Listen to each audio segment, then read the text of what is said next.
Welcome to Board Gamers Anonymous, episode 72. This week, we're joined by our gaming buddies Dave and Chris as we talk about our greatest gaming regrets in our feature review.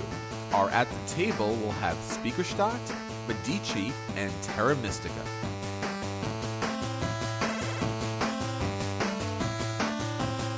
You're listening to a proud member of the Dice Tower Network, dedicated to bringing podcasters together for the greater good of gaming. It's sort of like Voltron, but with better lip syncing. Find out more at Dicetowernetwork.com. Welcome to Board Gamers Anonymous, the podcast about board gamers and the insane fun we have at the table together. This is Chris. This is Anthony. And this week, we have a great surprise for you. We have Dave and Chris joining us here this week. Welcome, guys. Hi. Hello. Thanks for having us. Yeah, we're so glad to have you. Dave and Chris are our friends from Myriad Games. We used to play with them before the store closed, and we're still gaming together. So we thought we'd bring them on here this week, and we would talk about some of our biggest gaming regrets, some games that we got to the table, and some general gamer talk. But before we get into all of that, we wanted to talk about some current scheduling things. So first off, you may notice back on episode 71, if you downloaded the podcast early, you actually got an uncut, unedited version of the podcast. You may have seen my outreach out there saying that there was some problems. It was like this perfect storm where people weren't available. And then I did a podcast with Drew, but then unfortunately for some reason the podcast didn't record properly. So Daniel jumped in and I was able to do the podcast with Daniel. But depending on how he listed and labeled the file, I sent the wrong file to Anthony and he uploaded the file and it wasn't the edited version. So my apologies if that wasn't great. My thanks if you liked it. And the new and the edited episode is now up. So this may be an explanation for nothing because maybe you never listened to that other episode. But nonetheless, both were out there at some point. So we hope that you enjoyed them. And also wanted to talk once again about episode 74. That's our listener feedback episode. So once again, my heartfelt thanks to Daniel for volunteering Anthony to take all your emails, tweets, questions, letters, packages, whatever you've done to kind of connect with Anthony. We really do appreciate that. Yeah, thanks, Daniel. Daniel is the man. He went out of his way there, and man, thank you, Daniel. He is really good at volunteering people to do things. Daniel, thumbs up, man. No, but seriously, I've gotten a lot of great feedback already. Lots of people interested in sharing, their thoughts on various topics. Lots of questions going out on Twitter. So we have a lot of stuff to talk about. So if you want to make your voice heard, you should contact me so that I can diversify this. Otherwise, we have a handful of people with a lot of opinions on a lot of things. Another cool thing we're going to do is if you are interested in being on the podcast for like a quick 5-minute interview, talking about what you like about gaming and just in general, get your voice heard, because I know a lot of you had a lot of cool things you want to talk about. Hit me up on any of the billion things that Daniel volunteered me for, and we'll schedule something real quick, because we have space, and we want you guys to be involved. Yeah, so be sure to hit us up on Twitter, Facebook, our guild on Board Game Geek, or send us an email at boardgamersanonymous.com. We have a number of different ways to get in contact with us, and we really do want this episode to be all about you. And let us know your favorite games. Let us know what you're talking about. Let us know what your gaming group is doing. Give us some shout-outs. We'll shout out to your friends and let them know that you're listening and that you're thinking about them. And feel free to lord it over them that you destroyed them in that last game and you just kind of want them to relive the beating that they took. We're absolutely positively fine with that. So any type of conversation's good as long as it's the, Dice Tower PG-13 rating, right, Anthony? That's about right? Yeah, that sounds about right. Okay. So I know that you have a lot to do, but please take a couple of minutes, respond back to us, or you can also go on iTunes. Really appreciative if you could drop us 5 stars, but put a comment in there and we'll announce that on the podcast as well. Do we want to talk about how Board Game Geek is down and we're all crying? I'm really upset about that. Well, if it was unscheduled maintenance, then that'd be one thing. I like the fact that they put the link that says if you're a real addict, go here. Yeah. And it's like their Google Plus circles thing. Well, it's embarrassing when you go there and then you remember the last 5 posts have been made on that Google group because you went there every other time it's shut down. Then you do know you have a problem. Then you have a problem. Yeah. Ah, good times. Come back, come back. I don't know, what would it cost for them to actually bring that website into like the 1990s? Probably not much, but it would probably just require. Well, it probably costs a lot because they need someone that knows what they're doing. Okay. It seems no one there is that, so they're gonna have to pay someone. So probably a couple thousand at least. I don't know why they don't just do one big fundraising drive, because I know they'd make the money. They might not make the money because there's so many people there that don't want that format to change at all. You think so? They just okay, so they made a minor feature change where they moved the logout button from underneath the subscription button, and there was like forum posts instantly about like outrage about like how that button moved, and I don't know how to log out. How do I log out? I can't log out. like 5 pages of this, and it's like, oh geez. I mean, it really would cripple their like membership if they made any drastic changes. It's literally the central depository of like all board game geek knowledge on the internet, and it's like from the 1980s, and anyone new coming into the gaming hobby is just going to hit a wall with that page. Oh yeah, absolutely. I mean, even now it's just like I go in there and I'm like, I don't know how to do half the things that go on there. The only reason I learned how to like totally utilize it is because I did Secret Santa last year. Okay. And my Secret Santa made it the conditions of getting the gift, like doing these different things on Board Game Geek. So I basically like learned the ins and outs to get a board game, which is like, that's legit, you know. Totally legit, yeah.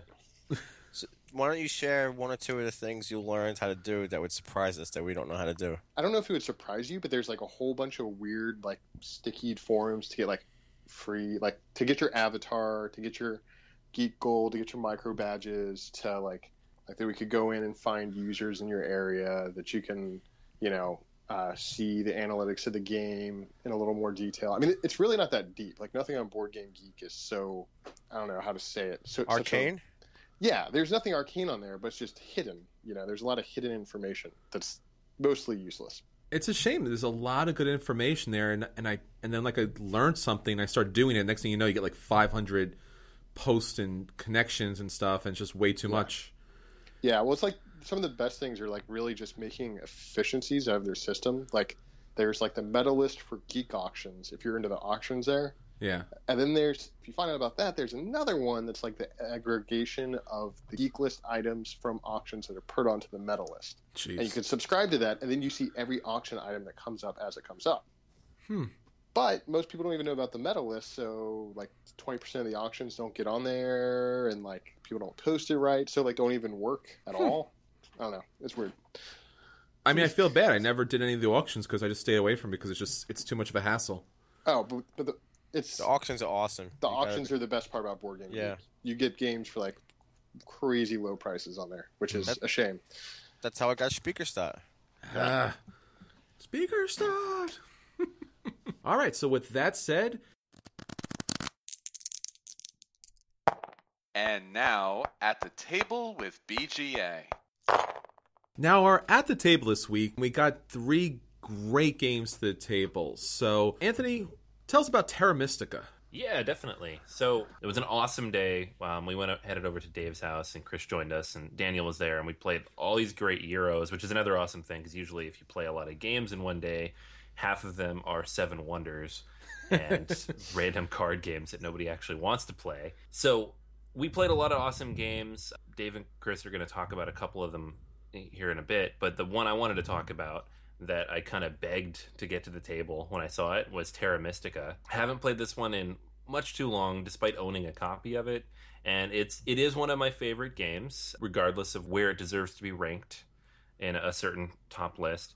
But it is just a fantastic all-around Euro that just implements a lot of different things very effectively. I mean, going through all the rules and talking about everything you could possibly do in this game would take half the podcast, so I'm not going to do that. We did do a full review of this game way back on, I want to say maybe a year and a half ago.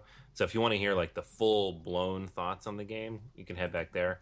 But basically, you're building out your city on this map with, in this case, we had 5 players trying to take over these different areas and terraforming to match the land that you need it to be, and then building your various Catan-like structures that we could never remember the names of.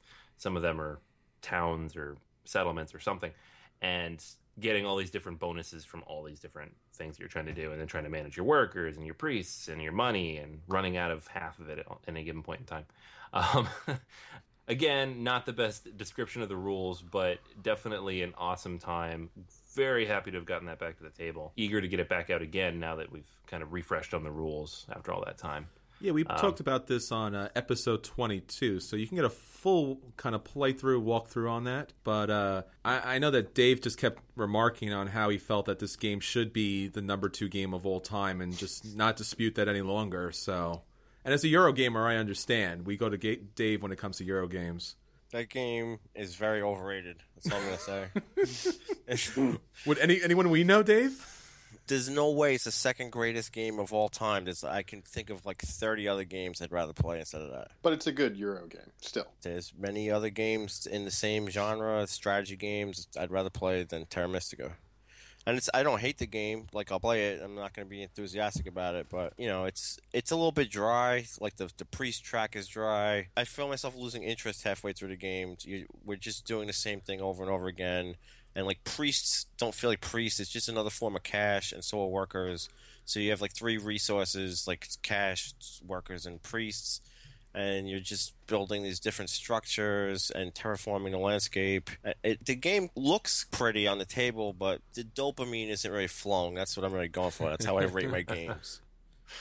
I hear that. I mean, I have a lot of problems with the game based upon when you look at the box and you hear about this being the heavy Euro, and you hear about this being the second top game on Board Game Geek's top 100 games, and you get it out, and it's a good game. It's just, it doesn't feel like the number 2 game. If you make, I would say, a minor mistake early, you spend the rest of your game paying for that mistake, because the game is so tight, which I like, but since the powers are asymmetrical, if you're not on board right from the start of what your race should be doing, and you're figuring it out for like a turn or 2, you're done.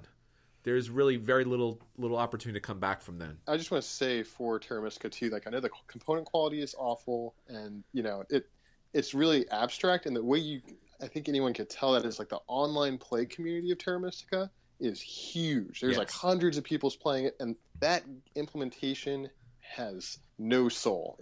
You could put code in and play the game strictly by entering lines of code, and people do that. So wow, I appreciate the fact that this game has incredible meta to it, and that it can carry the weight of that meta, because when you get into that game and you're looking at the pieces and you're trying to strategize, yeah, you could just see the numbers are flying around your head. This game really deserves the tournament level play that it can get, but I don't know, it just seems to be something a little bit missing from that.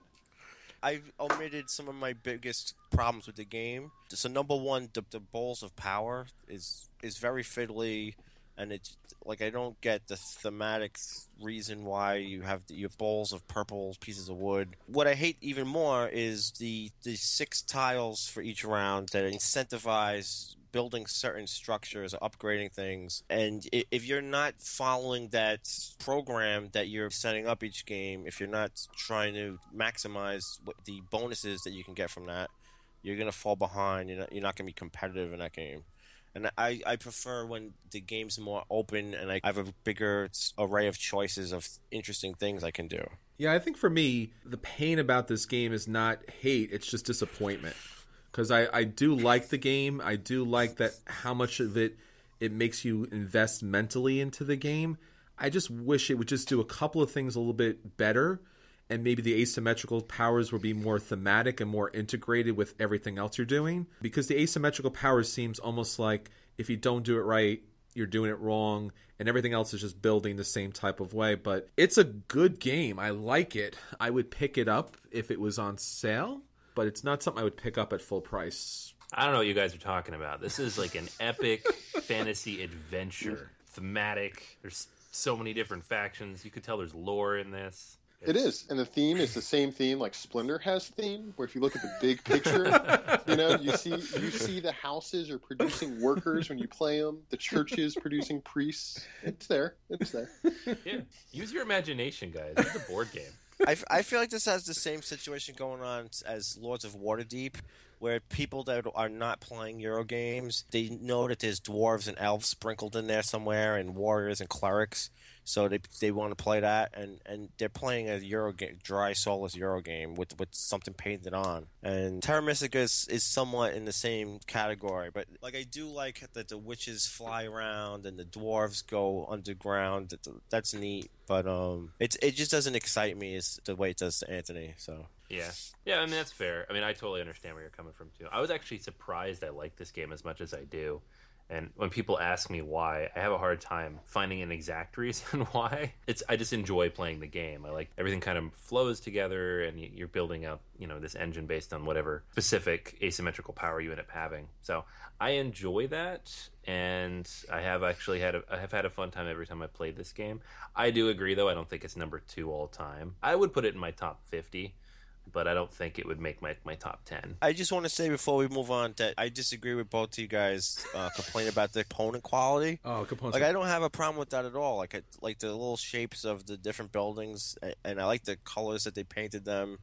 I don't have a problem with the components. It's just the gameplay, the choices you have to make on your turn aren't as interesting to me. No, I mean, I agree. I mean, that's my problem with the game. It really isn't the components so much, although it does bug me that these are Catan components. And honestly, I want a different component, especially those larger buildings that are just these oddly shaped cubes. It just doesn't follow. Church doesn't look like a church, or...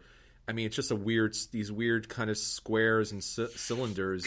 Not that it's not pretty. It's just it doesn't thematically guide you. It's a game that would benefit from 3D printed pieces, for sure. Something. Just give me something. So it just... Because I know when I look at the board and they're like, oh, this benefits off this. I mean, we talked about this when we were playing the game. I understand that they're going language independent, but this game could really use just a couple of lines of text in here. I got great news for you. Next week we're going to be playing Elfenland, where we have painted boots that we move across the board. Okay. Look, there's nothing wrong with wanting to have components that make sense in a game and that they weren't picked up at a Catan yard sale. I'm sorry. Okay? Catan is like, their components are like the most widely known on the planet, and this just does not work. But yeah, I mean, I like the asymmetrical powers. I like the artwork in the game. So it's a decent game. It's a play for me. All right, Dave, why don't you talk about a game that we got to play that you really did like? All right, so we got to play Speakerstadt by Stefan Feld, which plays... it says 2 to 5, but it's really not. It's a waste of time if you only play it. You should only play it with 4 to 5 players, and it really sings with 5 players. It's a short auction game. It takes 45 minutes, and the players are going to be... It combines the ideas of worker placement and auction. So there's like a shipping, mercantile, warehouse type theme, and the players are going to be bidding on different cards that are arranged in an array. Each round, the players are going to have a bunch of cards to bid for that enable you to get points in different ways. True to form, like in many other Stefan Feld games, you can lose points when the fire comes. You have the lowest number of firefighters, you're going to lose points, but you can make points if you have the most firefighters. And it's a light game. It's you have interesting choices to make about how much to bid and where to place your workers. And I had a great time playing with you guys. Yeah, I really love this game. I know we got to play this once before. This is a Feld, so I am whittling down the number of Felds that I have not played yet. I am about 60-75% in right now. There's something about this game that's really interesting, despite the fact it's a really light kind of game. And I think it's where when you place your meeples, and see, once again, this is just a generic component, but it works here. So when you're placing your meeples and you are altering the cost of the cards, when you're placing them all the way to the right and you're dropping a meeple down there, you got to kind of figure out and use some psychology. It's like, is Dave going to pick this card earlier, which then is going to use his money up, so then the one that the meeple I'm putting up all the way to the right is going to be available to me? Because if not, if he's not going to take that early one, he's got more money than I am, and I'm wasting my meeple down there. So I like that simple psychology, but it's really engaging for, a simple kind of marketplace bidding game. And I really do love this game. And Dave, this is out of print, right? Oh yeah, it's been out of 2010, thereabouts. One of the outstanding things too is it's very elegant. There aren't excessive parts and moving things that don't contribute to the flow of the game. The players stay engaged. There's no downtime whatsoever. The game has a very pleasant flow to it, and it does what it does very efficiently and well, and it's fun. Yeah, I would say this would break out into my top 10 after playing it. Wow. It's pretty. I think it would only go that way because I have one auction game in my top 10. Sure. And that's Raw. Okay. And I don't know. I think Speaker Stop may take that. Yeah, I think this is top 15 for me. I really like this a lot, and I would pick this up full price anywhere. And I heard that the expansion really adds a lot to the game. It's a highly sought after expansion. If only Dave would spend, a couple of bucks and get the expansion, it wouldn't be so cheap, man. The expansion is very scarce and very sought after. I was just in an auction on Board Game Geek a few days ago, and I bid $87 for a used copy, which it doesn't have a lot in the box. And somebody outbid me $90. Wow. Yeah, that's $90 for a deck of cards. Well, there's a few pieces of wood in there, I believe, but yeah, you're right. Yeah. If you couldn't tell how popular this game was or how well deserved the praise was, there you go. $90 for a deck of cards. I mean, I would say you don't hear people talking about it much, like 5 years after it's been released, and you don't see people playing it much. But it deserves to be played. It's a very well designed game. Yeah, definitely. I totally agree. I don't generally like straight pure auction games, but this was very, as you said, very elegant, very tight. For a game that has that many rounds of just pure auction, it flowed very smoothly, and even despite making questionable decisions early in the game, there's a lot of options for me later on. And it's fun when you pull off like a big win in any one, turn, or you pick up like 2 or 3 really good cards for 1 coin. Makes you feel really good. So it's definitely worth it. Yeah, I like so much about this game because we keep talking about the auction mechanic, but it does have that classic Euro cube mechanic where if you win the auction for a ship, you're getting those materials. And then if you have the right cards, you can change those materials into money, or you can fulfill contracts. A lot of cube moving, but it's not so much. It just feels like the right amount of cube moving. And then there's this element where you can buy victory point cards, and it feels like just the right amount, not too many cards like that. And then there's these other cards that kind of like the number of the cards that you have, the points kind of multiply. And there's just like the right number of that. And then there's a couple of other special bonus cards. So it seems like he kind of hit on the right number of each of these unique type of cards so that no kind of path was the ultimate victory path. Like you had to have this one card, and it just got that right balance. Enough Euro, enough depth, enough strategy, enough tactics, but not too much, not too heavy, not too long. It plays really quick, and it's fun. It's really, really fun. And also the amount of take that you could put into a game. Oh, that really is not something you see often. That you could just say, like, you know what? I see what you're going for, and if you think you're going to win with that card, that's never going to happen. You could do that. You could block someone off entirely and change the game like at any point. I think that was one of the best moments last night when you and Dave were jockeying for those cards. You just see looks back and forth at each other. He places a meeple, you place a meeple, he places a meeple. Well, and he played it down too, like it was no big. The game's so tight, Yeah. Everyone's so close. It really, any one card could make the difference. Because I remember Dave saying to me, "It's just 4 points," and like he was 4 points behind me at the end of the game. And I was like, Yeah, the winning score was what, 19? "Yeah, no, it was a coin." Because me and Chris tied. Yeah, both of us tied, right. and you won the tiebreaker By 1 coin. by one coin. Yeah. Good game. Such a good game. All right, so that's good. Chris, tell us about the next game on the list. Okay, so this is a game that I've play all the time on my iPhone. This is Reiner Knizia's Medici, and it's a totally themeless auction game. The theme is supposed to be that you're these Italian brokering house and you're bidding on goods. The reason this game is unique as an auction game is that every tile has value. So you're trying to go for the most points in your shipment, but you're also trying to get the most bought of certain types of goods. So there's multiple paths to points. It's weird that we played 2 auction games, I think, but this is a game that I can play in 5 minutes on my iPhone. I've played it a ton, and breaking it out in real life was just something I really wanted to do. And Dave, of course, has a copy in his collection of out-of-print games hidden away, so it was great to break it out and play a game of it. Yeah, you can actually pick this up on iTunes for just 99 cents. So that is quite the deal.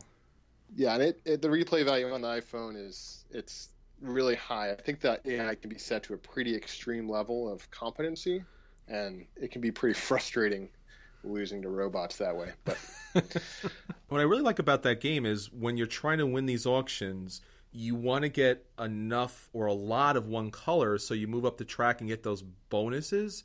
But at the same time, because you're trying to collect a lot of those, typically the numbers are not going to be so high because it goes from 0 to 5. So you could collect multiple 5s, which will win you the bonuses at the end of the turn, or you can go the colors, or you can kind of go a little bit both, and you really have to go a little bit both. So it's a really nicely balanced game. Like you said, not really much on theme at all. I mean, the theme is kind of not even in existence, but that's a Reiner Knizia game. Yeah. But a lot of fun. Man, I was really surprised by this. Yeah, it's such a quick game. I mean, I'd almost call it a filler game. Yeah. For up to 6 players it plays too. But it really feels like every time everyone's engaged, the auction, like the whole game, everyone's paying attention to what's going on. Yeah, that part was really cool to me, is that it did feel like a kind of a warm-up or filler game, and yet it plays so many people. And because it's an auction game, it plays better with more people. So it was a very quick, fun, light game. Like you guys said, pretty themeless, but not, once you pull the board out, you know what you're getting. There was no surprise there. So it was enjoyable. Dave, what'd you think? I enjoyed the game very much. I don't have a lot to expand beyond what you guys said, but it's a great game. You should definitely pick up a copy if you see it on the shelf in the store, and I had fun playing. Thanks. Is this another out-of-print game? Oh, yeah. That game was printed in 2006, but I believe that it was first published in like in the late 90s, yeah. And that was a reprint. And it's almost 10 years old, that reprint. I really don't understand what is it about board games that this is not like, oh, the game's 20 years old or 25 years old and clearly it should be out of print. These games are not that old. I mean, for a Feld game to be out of print it makes zero sense to me. I don't know why these games are out of print. I think we're seeing the effect of the cult of the new in the board game community, and I hope that goes away, and I think reprints are becoming more of a popular thing. Like I saw Mexico's getting reprinted, and a whole bunch of different games are coming around with reprints now, but sure. Who knows? I'm on a personal crusade against the cult of the new. Okay. So, I don't even participate in Kickstarter at all. I regret not kickstarting, let's say, Aquasphere and Orleans when I found out about them. But I never look at Kickstarter. There's so many exciting, awesome, well-designed games that already have been published, and you just have to read about them or find out about them, and you can hunt them down. They're not prohibitively expensive. I just don't get people being so fixated on games that have not been published yet, and you don't even know what you're going to get, if the thing's ever going to be produced, and if it's going to be good or not, and you're waiting a year or 2 years for it to come in the mail, and you're missing out on some wonderful games that people just, for whatever reason, that they're looking forward, they're not looking backward. They're missing the boat, I think. Yeah, Chris. He's talking to you, man. Hey, sometimes there's good new things as well, and supporting upcoming publishers, and that's a good thing. There's balance to be had. I don't know if we're the right guys to teach people that. Well, I was talking to someone that designs games, and I remarked that you have a tremendous burden as a game designer. If you're going to publish a game, it has to be as good as all the good games that have been made already, or else why should I buy it? Why should I play it? When there's like hundreds of games that have been made, and a few hundred that are awesome, that are just incredible, that you think about when you're at work, that I can't wait to play this game. As time goes on, your new game has to be better than all the games that came before. That would just discourage me tremendously from trying to make a game. I think authors of books face the same dilemma. And luckily, I don't think they've come across that point where no one's going to write the only book that's going to be written and no one else will ever overcome it. I don't see that being a problem with the board games either. Sure. But at the same time, you have the literary classics and the cinematic classics that people are not forgetting about the same way people are playing them anymore. It's wonderful games. Well, I wish more would forget about it. I mean, I'd be getting copies of Speaker Stot for less than $70, $80. I got mine for less than 30. Rub it in. Rub it in. Rub it in, yeah. Well, if you do forget about your old classic wonderful games, feel free to donate to any one of us in the Board Gamers Anonymous crew, because we would love to find a loving home for those games. We'll put the luster back on that box art and adopt them into a new home that appreciates them for what they are. Absolutely. Jeez. Like Dave was saying, it's and you too, Chris, like you open the box, you look at the box and you're like, wow, this is just outdated. Like when we're looking at Medici, like, oh, we're going to play this for how long? And you get it to the table and you're like, I want to play this again and again. And it's just like you open up a book and it seems archaic, it seems passed over, it seems a little dusty, and there's nothing new and interesting about it, and you dive in and you just love it. And that's what I find with these games, especially these unknown classic gems, that they have such value. And you know, the new games are great. There's some outstanding great games, and sometimes the new games make certain things better than the old games, but more often than not, the old games that are good are untouchable. At least it seems that way. No, definitely agree with that. I think that there is a large amount of old classic games and I think too that it's also mechanics that were thought out from a very different perspective than now. Sure. There's a lot of theme push, but who knows? That's a lot of conjecture. Yeah, I mean, take a look at chess. I mean, there's been, I don't know, probably a billion different versions of it, and yet there's nothing better than just the classic chess. But hopefully we'll get some new games to the table, and next episode we'll be talking about those, and hopefully we'll find some rare gems amongst those games.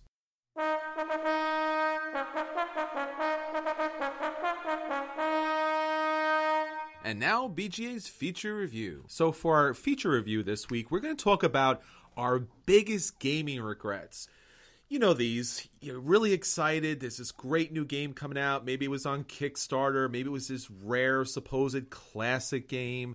Maybe you won this auction and you couldn't wait to get the game to the table. And you finally get it there.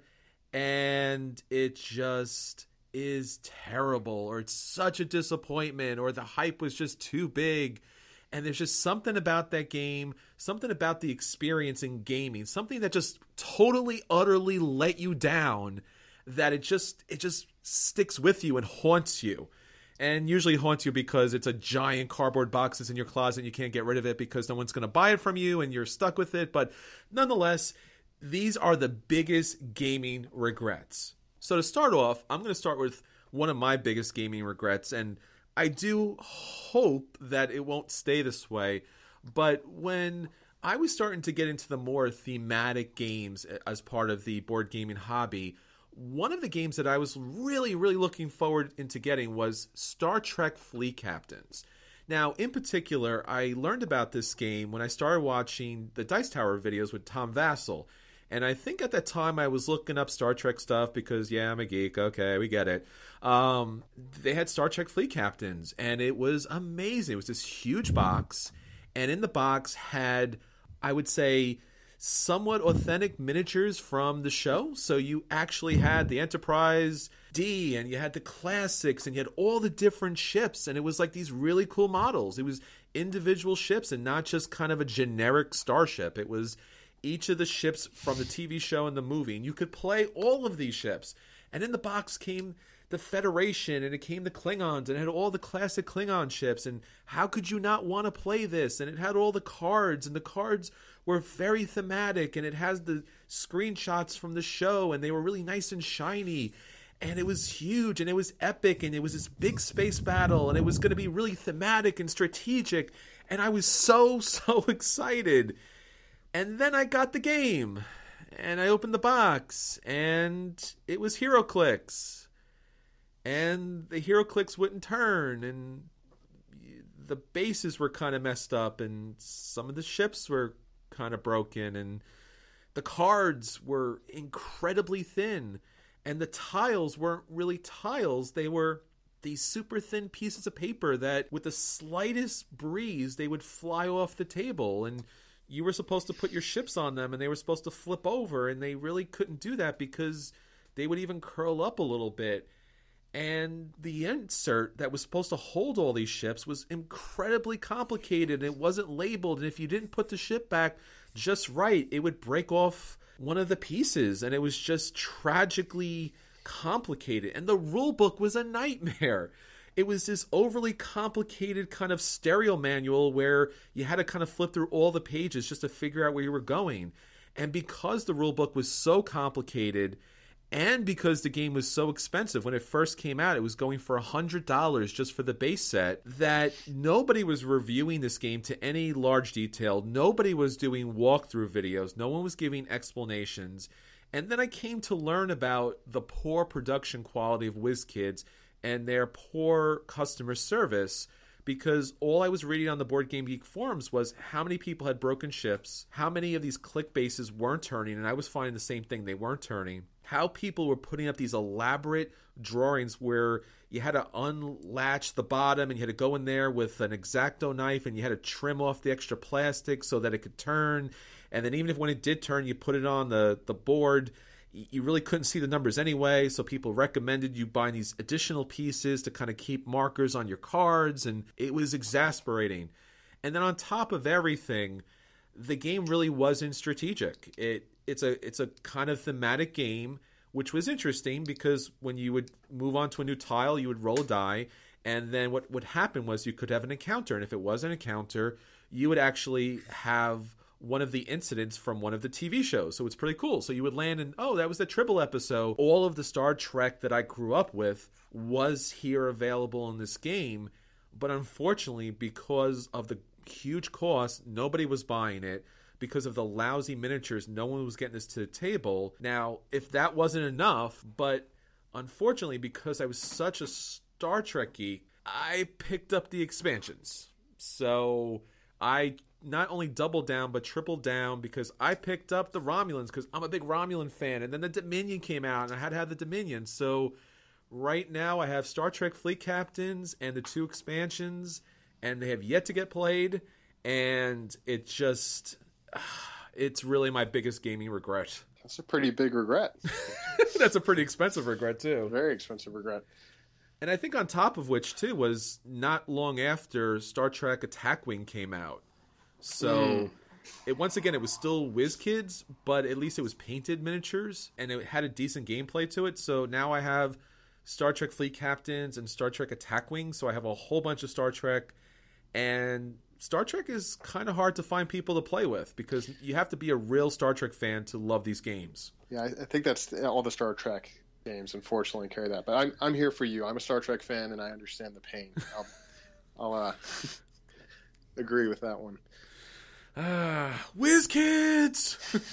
Why does WizKids have this IP? They do such a poor job. Why couldn't Fantasy Flight have it? So that could be this whole segment. Is WizKids? Yes, it can be. And my part will actually be on WizKids, but we'll get to that then. Yeah, so hopefully, Chris, I can get a day or two to kind of get this game down with you, and we can kind of fix all the miniatures and fix the hero clicks and get a game or two this played, and hopefully this regret will turn into just a casual bad memory and a happy future, maybe? I hope so. I feel like, I need to fix your regret now. That's some serious sad story you just shared. It's a bad story, man, because I'm a big Star Trek fan, and it just hurts because you look at it and you're like, oh, no, it deserves better. So, Anthony, what about your biggest gaming regret? Yeah, this was a funny one when it came up on the calendar. I was like, oh, okay, so let's look back through all my purchasing decisions and point out the one that I'm least proud of. Good. This is a great exercise. There's a couple of games that could land on this list, and I think in the end it had to come down to a game that started its life on Kickstarter, and then I didn't buy it on Kickstarter, but I had not played it when I bought it off of Kickstarter, and that should be really all you need to know. It was a poor decision. We actually reviewed this game at some point. It's not even that bad of a game, but there are so many issues with it that it makes it nearly unplayable in a lot of different ways, and that's Myth. The thing about this game that got me is that, like most of these miniature Kickstarter campaigns, and there's a lot of them now. So this one, when it happened, there were, maybe one every 2 to 3 months instead of one every week. But it was one of those big giant games where if you went all in, you were spending $400 or $500, and you get expansion after expansion and stuff, and it'll all show up on your doorstep, and the mailman will curse you because it weighs 600 pounds. The game itself, just the base game, released, I think, around the time we were at PAX last year. So when we were at PAX, they had copies. The guys were there, and I had not backed it, and people had started getting their copies around that time, and I was like, those look really good. The miniatures look really good, and the kind of the dungeon crawl feel of it, the way the game was described sounded really cool to me. It's the kind of game I like. And it had everything I look for, kind of an open-ended storytelling options, unpainted miniatures so that I could paint, decent quality on those, and fantasy setting of some sort. So it looked interesting. It was very expensive, so that's always good. And I think we wandered around PAX for, God, I don't know, like 3 or 4 hours, and I kept thinking, like, well, I could buy one game because I budgeted for that. There's this, or this, or this, or this, or this. They do have Myth in stock for the full retail price. A game that I have not played and that was just off of Kickstarter. I don't know. And then that's what I ended up taking home, unfortunately. The game isn't actually that bad, but it took me at least 2 weeks to learn the rules. I'm still not sure I learned them properly. The rule book is literally a nightmare. The expansions have been trickling in for a while now, and the prices on those are very high. People who bought like the whole thing in that original campaign definitely got their money's worth. The situation on it was that they actually, when they started doing new stuff for it, they rewrote the rule book. So you could get that as part of the secondary Kickstarter campaign. Shouldn't have to do that, but obviously that's what happens when you go through Kickstarter, is the game isn't fully tested and you haven't had enough people read through your book and teach themselves how to play. This is another one of those ones like Chris's, and we did actually play this, but it's not a bad game, but the whole box of fun mechanic, as Chris called it when we did our review, only works if you teach people how to play it properly and then set it up so you can continue playing. I haven't played it since. It's been sitting on my shelf ever since. It's a really big box, too, so it's just sitting there reminding me of the very large sum of money I spent on it. All the best to the guys. It's a solid game, but it's definitely a regret because there was a lot of other stuff at PAX I could have picked up with that budget. Yeah, we talked about this on episode 27, and I think that was the problem. Like, they went for, like, this is a game, and you can do anything with it. And then when they say that, it means you really can do anything, which means nothing because you need a game. And it's got components, and it's got actions and things you can do, but that rulebook was a nightmare. Yes. Yeah, I've tried going back through it again I'm like, maybe I can get this thing out. We should do a campaign. Yeah. If I have another gaming regret, it's having too many games that have campaigns. Yeah. Because now, like, if I wanted to set one up, I'm like, I have to pick one and probably toss the rest of the games. Like, I can't do all of these. It's just not possible. Like, I need that new rulebook, so when that comes in, maybe I'll give it another shot. Unfortunately, a lot of really high-quality wasted miniatures. If they can just pull that stuff together, it would be a good day for Myth, and it's a shame. It really is. All right, Chris, what about you? What's your biggest gaming regret? Oh, so I'm probably going to catch some flack from at least one person about this. Terra Mystica? No, it's actually not Terra Mystica. Okay. My gaming regret is another WizKids product. Okay. And it's a regret for a very different reason, but it's Dice Masters. Okay. And I don't know if anyone remembers this, but when it first got released, there was a big deal about it. Everyone was giving it amazing reviews. They were like a limited production. I ended up getting 2 gravity feeds, starter packs, like right in the first month. So I lucked out. I had all this cool stuff. I opened all the flattened cards out because they were such low quality. No one played until I eventually ended up being able to sell it. Yeah. No. So the whole game, it's a great game, but they said they wasn't going to be very collectible in the same way like Magic the Gathering. But if anything, it's more extreme of a collectible game than Magic the Gathering. The values on the cards in the secondary market are out of this world. So to play the meta of the game, you have to spend a ton of money to keep up with it. The production quality is awful. The dice had bad paint in them. The cards were, so bad they had advice forums on how to make them usable cards. I think they may be the Wow. same ones in Star Trek in your Star Trek game, like Yeah. that thin, papery quality. It was just really kind of like I didn't want to try and get into a Magic the Gathering game, and I finally saw, after having a good amount of money invested in it, that that's basically what I bought into. And now, of course, there's like 5 different sets out, and they're rolling out like once a month with a new set. So Yeah, I can, and I've spent money on this too, and I also don't play it very much and have all the same issues with it as you. I do like the core game, but the production quality is so bad, and actually getting the cards you want or need to be competitive is so hard that it's kind of turned me off to actually going out and finding people to play this game with. But I didn't really invest quite that much into it for it to make that high on my list, but it's definitely on the list. yeah, well, the good thing was I could sell all my stuff off very easily. Like I put it all in a box, put it on an auction, and it was gone in a week. So it's not lying around haunting my dreams, but I could have got parts of my life back when instead I was doing that. Yeah, we covered this on episode 33, and I remember when I just heard about this coming out, and I was talking to people at the stores, and I was saying, you got to get this game. It's going to be great. It's going to be awesome, because I really wanted to have that feel of opening this random pack of cards and pulling out something really cool, because we would be at the store and, you know, the HeroClix players would have so much fun opening up these packs, and I wanted to open something up. I wanted to go back to like being a kid with baseball cards and seeing what you got and then trading with some friends, and this seemed to be the thing. It was going to be like $1 for a little kind of pack with 2 cards and 2 dice, and the quality was just depressingly bad, and I don't know if there was something else they could have done with it, but it was just really bad. And then the delays were terrible. I mean, we went to a store in Brooklyn, and people were asking the game store owners, like, please, can you do a tournament or something? And they said they just didn't have enough stock to run anything. And then, like you're saying, Chris, everyone who was lucky enough to get like a base set early on didn't have anyone to play with, because you couldn't find any store to run the tournaments. And that's the one thing that WizKids does so very well, is these tournaments. But there was no product, so there was no tournaments, and there was nothing to do. So maybe you played with a friend and you kind of split your stuff together.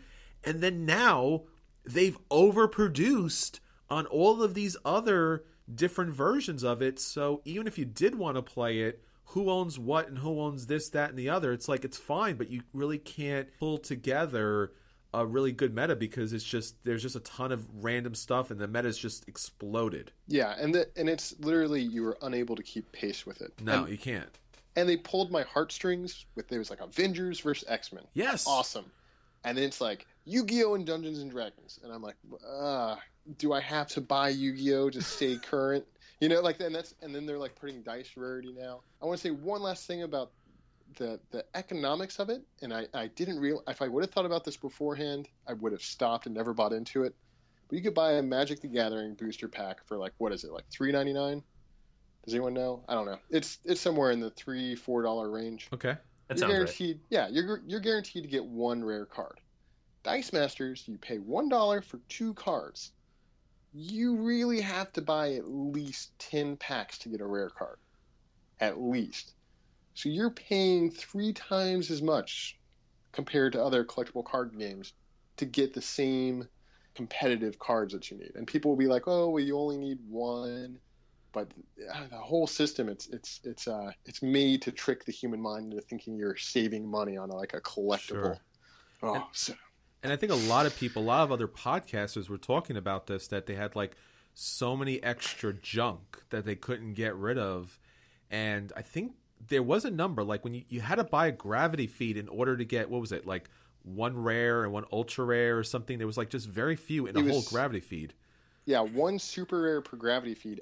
But that was after the first pressing. The first pressing there was 4 super rares per 6 gravity feeds. So you weren't even guaranteed that card you wanted buying 180 packs, which is that's just too much.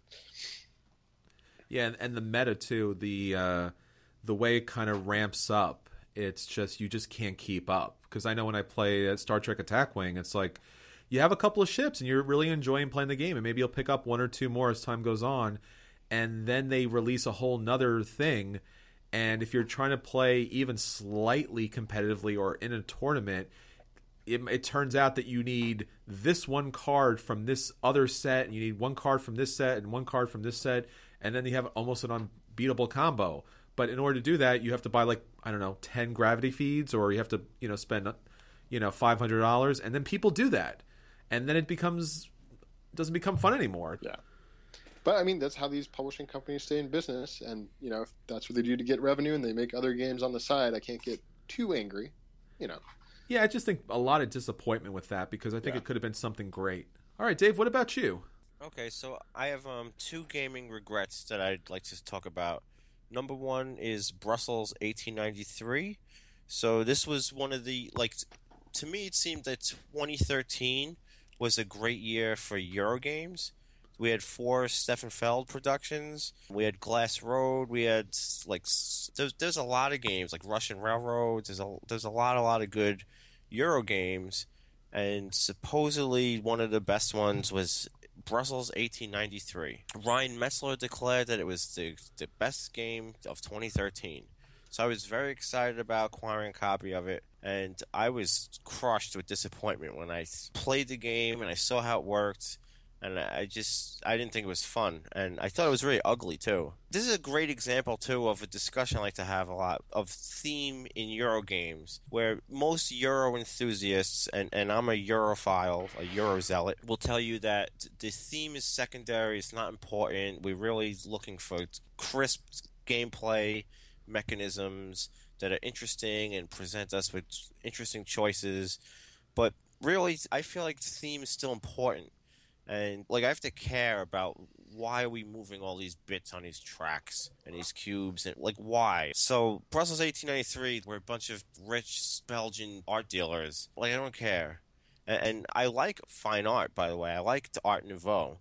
But this game, I don't like. I just don't think it's fun. There's actually some interesting game mechanics in there, but it just seems like there was a compositional dissonance between all the disparate mechanisms that are interacting with one another, and you're selling your art, and it just wasn't fun to me.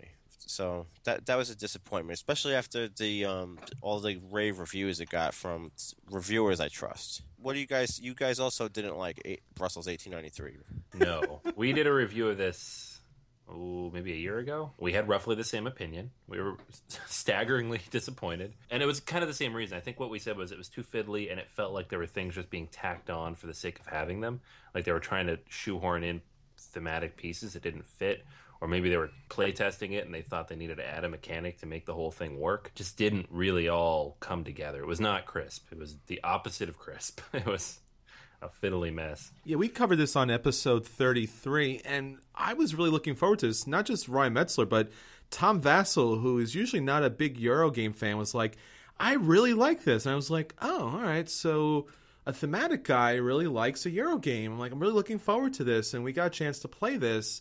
And exactly what Anthony said, it looked and it felt like just a whole bunch of different mechanics thrown in there for absolutely no reason, and just random things that you had to do, and I just could not wrap my brain around it. It was, look, if it has a thin theme and it's a Euro game, I'm fine with that, as long as the mechanics are good. But these were really disconnected parts to a whole. I don't even know. I mean, it was one of those things where you were just pulling these random levers for seemingly no reason, and it was kind of a bland game to begin with. So there really was nothing redeeming about this game, and when we finished this game, we were all like, that was really complicated and painful and long and boring, and I don't ever want to see this game again. I'm pretty sure we all gave it a dodge, if not a burn. I think we might even gave it a burn, too. As a postscript, I was able to trade it away for Goa, so I was really excited about that.